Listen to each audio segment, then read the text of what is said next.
you ready to make technology work for you? Tune in to Act on Tech, the podcast where we break down the latest tech trends and show you how to boost your productivity at home and in your business. So, subscribe to Act on Tech today and visit alexcustomtech.com to see how we can take your business to the next level. That's Act on Tech, your guide to smarter tech for a smarter business. Alex Custom Tech, IT means integrity and trust. Hello. Hi, this is Alex of Alex Custom Tech, and welcome. Today we're going to talk about the web. And I remember talking about it a little bit in passing about how the internet got started or what the internet really is. Now we're going to dive into it a little bit deeper. No pun intending. We're going to be talking about deep web.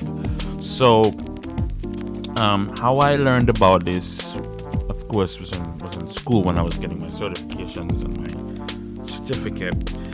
I learned about the deep web, and I'm going to try to give you a synopsis of what it is, how it relates to you personally as a residential computer user, personal user, and then as a business, and how you need to protect yourself, and what are the dangers lurking in the deep web. And again, I'm not going to, sugarcoat it. There are dangers lurking in there.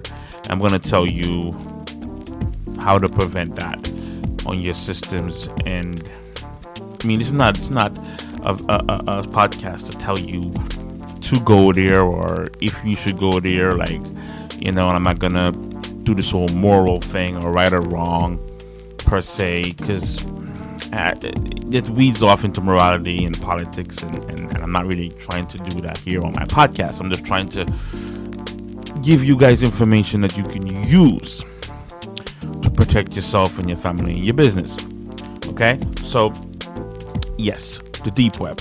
So, how do I start this off now? So, I talked to you in the beginning about the internet, how that came about after World War II, and we were trying to figure out a way we can do communications and how we can do communication in case there was a catastrophe. So say there was like a nuclear bomb that was dropped, how do we communicate and keep the communication lines open? So the internet came up where it was able to break up information and then put it together at another end. So it goes from one end to another end, but the information is divided and it's packaged, it's serialized, or it's labeled, and then it breaks apart and it goes to different channels, different wires, if you will, different routes, and then it's put back together at the end point and it's delivered to you, right? And now another aspect of the internet is how computers see addresses or URLs and how we see URLs. So when you type in www.google.com, that's not what the computer sees. The computer sees a URL, which is 9 times 10 is an IP address, or something else. So that's kind of how you are used to using the internet. Now, the thing about it is, here's where it gets really complicated.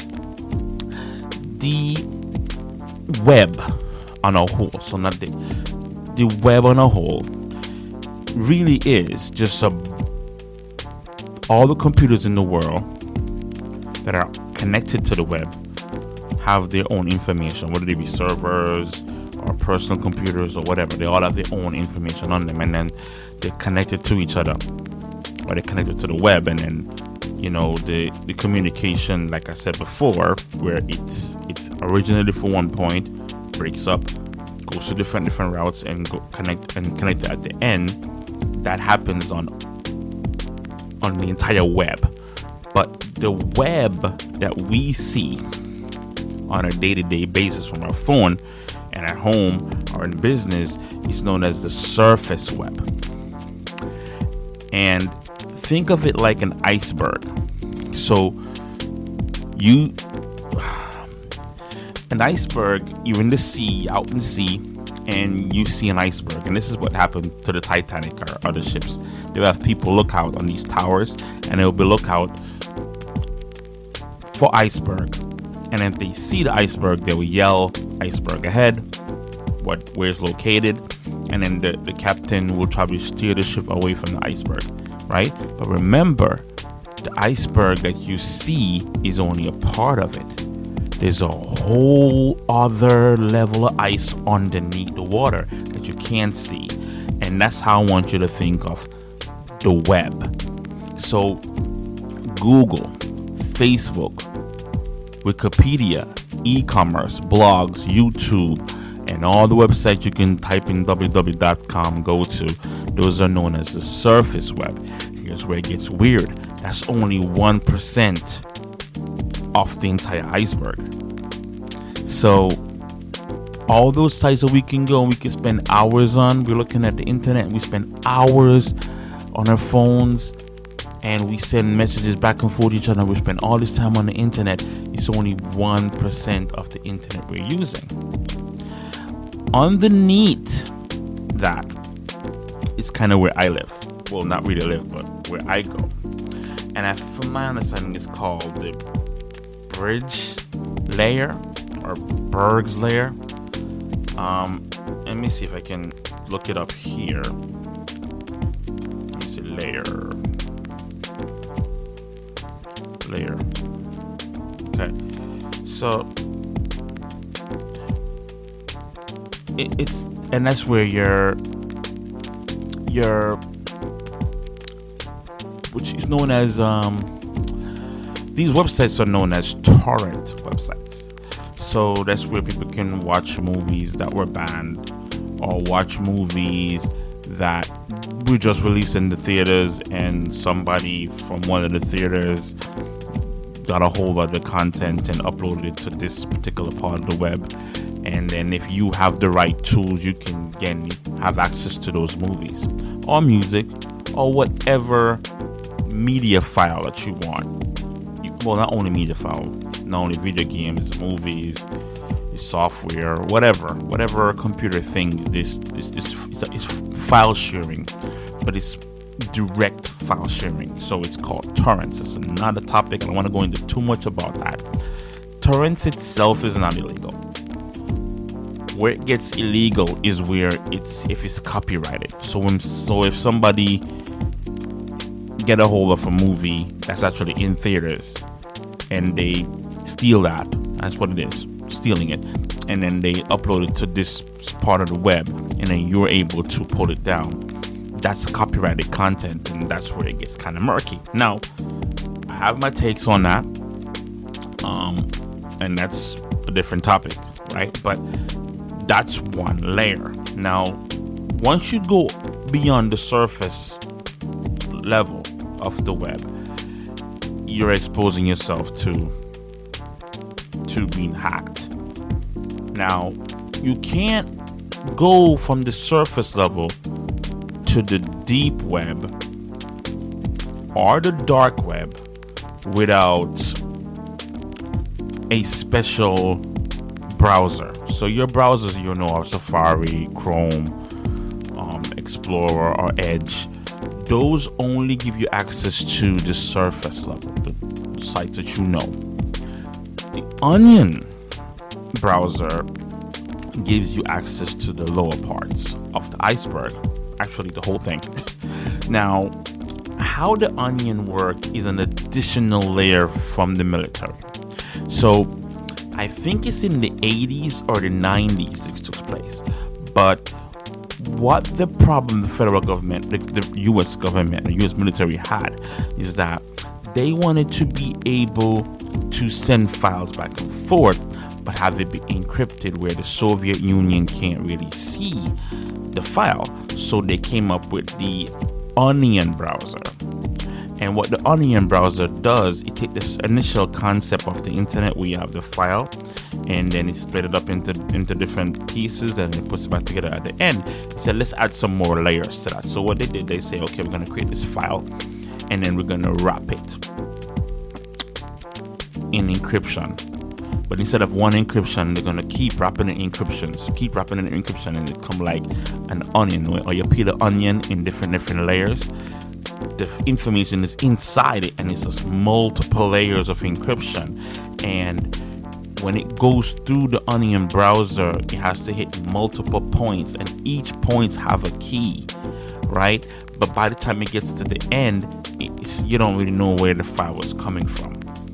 Okay, so that's kind of why they did the onion. But the problem was when they did the onion, here's where it gets tricky. When they did the onion browser, it was their browser. So if they send anything across it, even if you can't encrypt it, you know where the hell it came from. It came from the federal government. It came from the U.S. government, right? It came from the military, because they're the one that's the only one that knew about this thing. So what they decided to do after they created the browser, they said to themselves, well, we're going to make it available to everyone. So when we send our files on there, nobody knows that it's us. That's how the onion browsing and the deep web came to be. Now, Bank of America, Citibank, your hospital, all those people use the deep web. But here's how they use it. Again, there's a surface level that you know, and there's the net banking level, private form level, research papers level, medical research level. Now, all these levels, that means that their information, for instance, your banking information is on these level, on the deep level, which is right below the bricks level, the deep level. Which actually, I would say the bricks level is a part of the deep web, but all this stuff is really encrypted, right? Torrent is kind of encrypted, but you have to have a tool to actually access the thing. So it's kind of a level of encryption, if you call it that. And then you have your banking information, research papers, medical research, and hidden wikis. Like, all this stuff is there, but you can't really access it unless you have the credentials to access these things. Of course, hackers do all the time. Then, after you have the deep web, then you have the dark web, right? Now, the dark web is where there's legal information and illegal information. So what bothers me about information in general, and how people talk about technology, they talk about technology as itself as bad, and technology itself isn't bad, right? The dark web is not bad per se. There are people that do bad things on the dark web. And I want to clarify that, because there are things you can go on dark web and doing that, and it's not illegal, right? But there are people who do things on there that are legal. The main thing about the dark web, though, what you need to understand, is that anonymity, or being anonymous, is the name of the game with that. There are people on there enticing their fetishes or whatever the heck they're doing on there. They don't want to be known. They might be talking about things. Whistleblowing takes place down here. Journalists goes there to get information. Freedom fighters go there to communicate and organize things. Sometimes some countries don't have free speech like America does, so they go there so they can vent. I mean, that's not illegal. I mean, on a moral level, but that's where they go. So is really what you're doing. And now, of course, people can say they can buy anything on the dark web. I don't necessarily believe that. Everything is for sale on there. But if you try to buy a giraffe, you might not get the giraffe. That's the point I'm trying to make. That people are, to me, they're just mostly scammers there. A bunch of scammers and honeypots. Honeypots is where law people would set up traps for people to fall right into. It's kind of like that. I forgot that name of that show, when How to Catch a Predator, and then he had these things, and then people come into these houses, and then they tell them to sit down. There's a whole skit about it in South Park that I find hilarious. So that's the dark web. And how does that benefit you, or how does knowing about this in your business helps you? So let's talk about that for a minute. So you have your surface level web where your Google and your all that stuff is, right? And we need to understand that below that level is where all your passwords and securities and all that stuff is. And whether or not you want to go to the dark web, right? Your information, whether you like it or not, is in the dark web. It's there. So I am taking this time to talk about this on a security level, and this is not just for personal uses, for your business too. Your business. Your identity is on the dark web. Whether you like it or not, it's there. Whether it's hacked, it's a different story, but it's there. Now, you need a way to monitor the dark web. So if your information is leaked out of the dark web to nefarious people, you are aware of it immediately. That's why you need a service that monitors the dark web for you. Now, there's a ton of them out there, right? Of course, do your due diligence, do your research to figure out which one works best for you, right?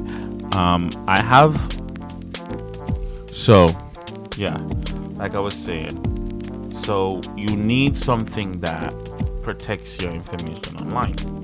And that's kind of why I wanted to talk about the deep web and the dark web, to kind of give you an idea of what we're talking about and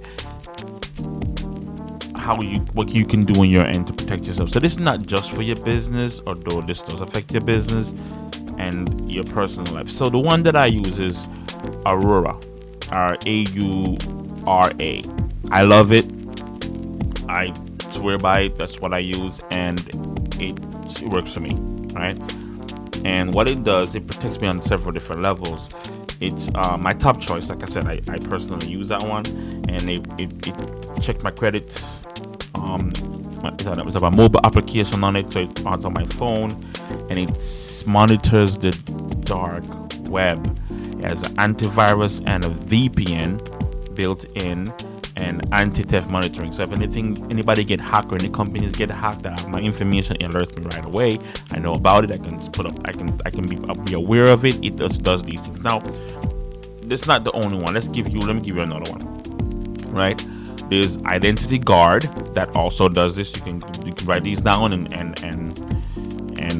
look into them. Identity Guard, that's very interesting because they have the Better Business Bureau. I love when we're gonna get that for my business one day. And you have Identity Defense. You have LifeLock, which is very popular. Experian, which is a credit bureau, they also have one too, right? Now, they all don't monitor the deep web, but if there is any hacking, they'll let you know, and then you can look into that person. But you can go from there. But banks also, your local bank or whatever bank you have, they'll let you know if anything happened, anything suspicious happened also. But the thing that we wanted to point out to you is that your information is on the deep level or the deep layer. That's where your passwords and everything sits.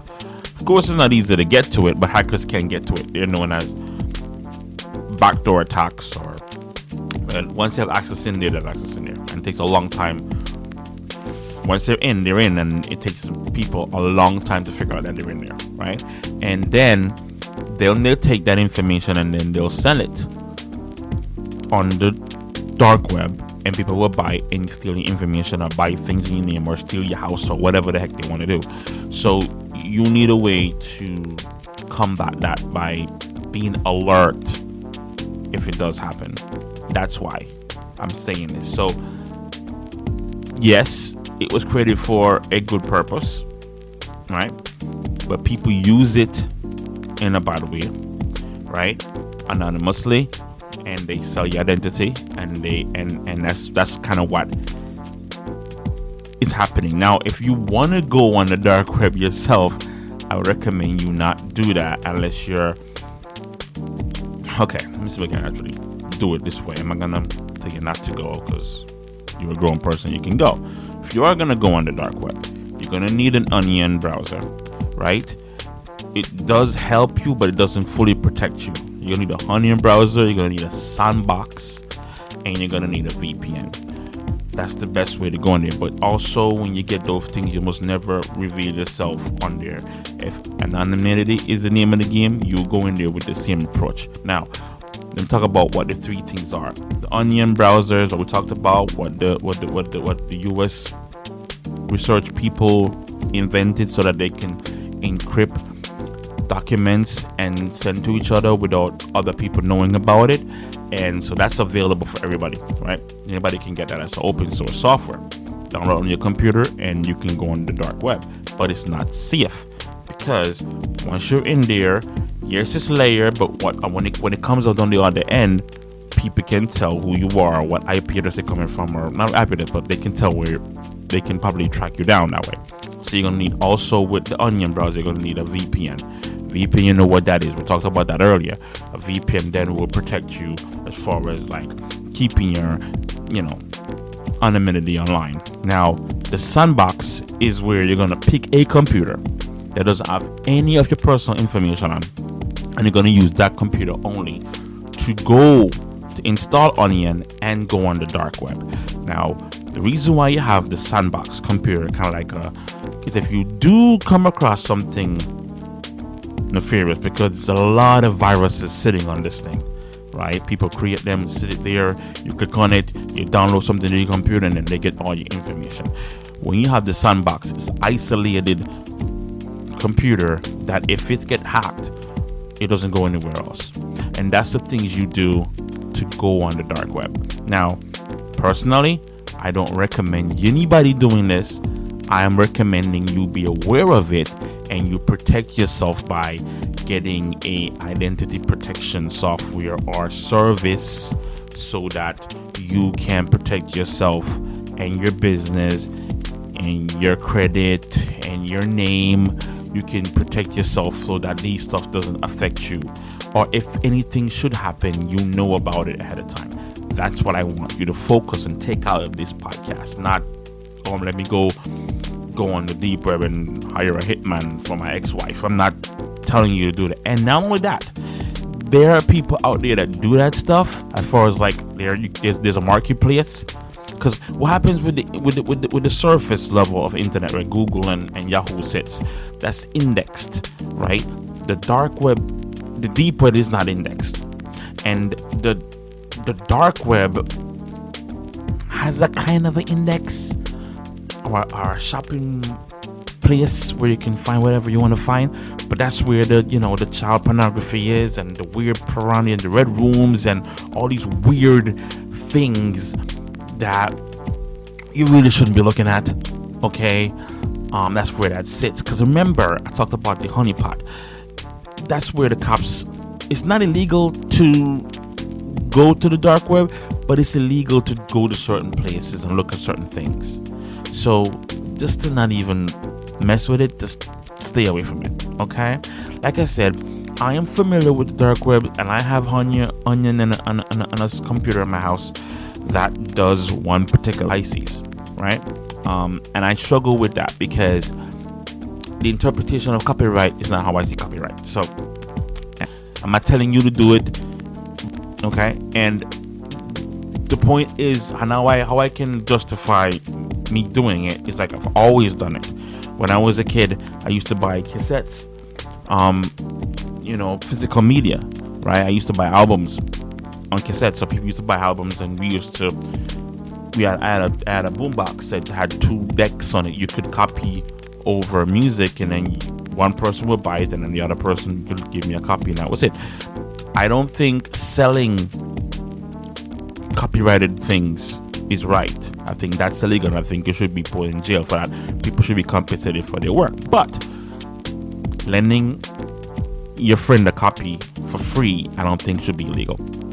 And again, that's just my take on it, and that's how I see it. So I consider, as far as like what people are doing though, they're taking these movies and music offline, and then they're putting them on physical media, and then they're selling them. They're actually making money off of other people's content, and that's a problem. So I don't know if you agree with me or not agree with me, but that's my take on it, right? And I don't always buy, because for instance, I will have my own DVDs, rip them off, and I put it on my server too. So it's not like, but I don't put anything up on the dark web so other people can get it, right? But I have given people copy of movies that I have. Okay, I've still done that. So again, that's neither here nor there. So yeah, that's how that works. So we talked about the dark web, how to protect yourself, which I think you shouldn't be going there. But if you are going to go, how do you go there? What are the things you need to go there? And how important it is for you to have a software that monitors your identity to keep your identity safe, right? We talked about the best identity theft protection. I told you that I use AURA, which is Aurora. I use that one, and that's what I use. There's a whole bunch of them you can pick from, but that's the one I recommend. I'm trying to again, and this topic was it's interesting, because to think that you're only using 1% of the internet, 1% of the web, it's crazy. That the majority of it is underneath that, and people never really think about that, but it's the truth. It's an iceberg. You're only seeing the top surface. You're not seeing the other layers. And if you are gonna go venturing off in the other layers, these are the things you need. You need the Onion browser, you need a sandbox, and you need a VPN, and of course, anonymity. Right. So, like I always say, stay productive. This one was a sobering one, because for me it's sobering, because I don't approach the dark web the way everybody else does. This taboo place, but at the same time, I'm well aware that people are on there doing and saying things that are just like really, really left field, right? But I still think that it's kind of like going to a bad neighborhood, like you can avoid it just to be on the safe side. Like I would just avoid it. But if you are going to go in the bad neighborhood, be mindful that you are going into a bad neighborhood and protect yourself going in the bad neighborhood, right? There are certain places on the dark web you should not go. You should not go there, right? And there's laws in America and in China and all over the place of these sites, and you shouldn't be going to these sites. And there's honeypots if there. You have fetishes. You need to get that looked at, because if you go on the dark web and you engage with these honeypots, they're coming to your house. And don't be fooled thinking that you can say, okay, I'm anonymous, but then you put your picture up on there. They could track your picture. All right, these are freaking Columbo type dudes. Like, these are not just regular run-of-the-mill people on this thing. So you have the dark hackers and the white hackers. The white hackers are the quote-unquote good guys. These are the ones that are searching the dark web on a day-to-day basis to see what vulnerabilities was exploited, and then they try to bring that back to the companies to say, okay, patch these things. That's how patches work. That's how your firewall works. That's how your Windows updates work, because somebody's navigating and searching the dark web to see what vulnerabilities are in Windows or in these softwares that are created, and then to try to patch them. But how long was the vulnerability there before they knew about it? You see what I'm saying? Like, so it's very deep, and this is like a 30-minute podcast, which is not supposed to happen, but just bear in mind that we're talking about serious topics here, right? And you don't have to go on the dark web. You don't have to go on the deep web. Just know the deep web has information that is very sensitive, that need to be encrypted, and sometimes it's hacked. And you need these identity theft protection things on for yourself and for your business, so in case it does happen, you know about it right away. You don't have to be messing. You don't have to download the Onion and go navigate that space. Again, if somebody listens to this surf the seas, make sure that you have an Onion browser. You're gonna need it to do it anyway, and make sure you have a sandbox, and make sure you have a VPN. That's it. And then if you're gonna go download software and download, movies, by all means, just don't sell it. And again, I'm telling you this, that's my opinion about it. You can still go to jail for the downloading the movies and have it. You don't have to really sell it to go to jail. It's copyright is copyright, right? You don't have to. I'm telling you, do not do that unless you can live with the consequences of that. You live with the consequences, and that's just all I'm saying. So this is the topic, okay? So like I said, stay productive.